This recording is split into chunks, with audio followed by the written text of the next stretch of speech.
نارائن کھیڑ مسلم action committee کے صدر محمد معین الدین قریشی، نائب صدر سید عبدل یونس، جنرل سیکریٹری و نارائن کھیڑ منڈل کانگریس پارٹی کے صدر M A Waheed Tahir, Madina joint secretaries Mohammed Yousuf Ahmed, Mohammed Abdul Qayyum, Mohammed Abdul Sabur, Congress party minority cell کے قائدین محمد حافظ، محمد عبدالرشید، سید واجد علی، محمد غوث چشتی، یادول قریشی، محمد عمران اور مسلم کمیٹی کے ذمہ داران اور نارائن کھیڑ کے مسلمانوں نے ایک وفد کی شکل میں رکن اسمبلی نارائن کھیڑ ڈاکٹر پی سنجیوا ریڈی کی قیامگاہ واقع نارائن کھیڑ پہنچ کر ایک تحریری یادداشت حوالے کی۔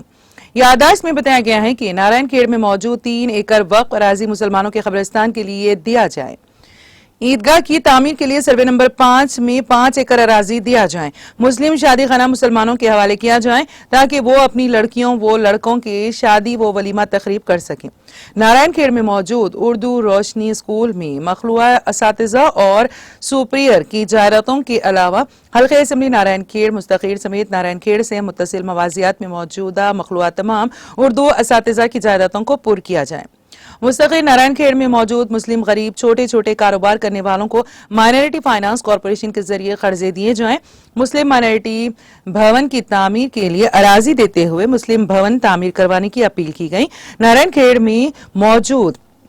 میکری پیران درگاہ کے تحت موجود قبرستان پر بعض افراد قبضہ کر کے پریشان کر رہے ہیں، اس اراضی کو حوالے کرنے کا مطالبہ کیا گیا۔ حلقہ اسمبلی نارائن کھیڑ میں موجود مسجدوں میں چند مسجدوں کے پیش اماموں مؤذنوں کو حکومت کی جانب سے دی جانے والی رقم نہیں مل رہی ہے، اس کو دلانے کی اپیل کی گئی۔ پرجا پالنا پروگرام کے تحت مسلم افراد کے لیے اراضی دے کر گھروں کو تعمیر کروایا جائے، مستحقین کو نئے راشن کارڈ سے پینشنز منظور کیا جائے، سرکاری دفتروں پر RTC بسوں پر اردو بورڈز تحریر کروایا جائے۔ اس موقع پر رکن اسمبلی نارائن کھیڑ ڈاکٹر پی سنجیوا ریڈی نے مذکورہ تحریری یادداشت کا بغور مطالعہ کرنے کے بعد وفد کو جلد سے جلد ان تمام مسائل کی یکسوئی کا تیقن دیا۔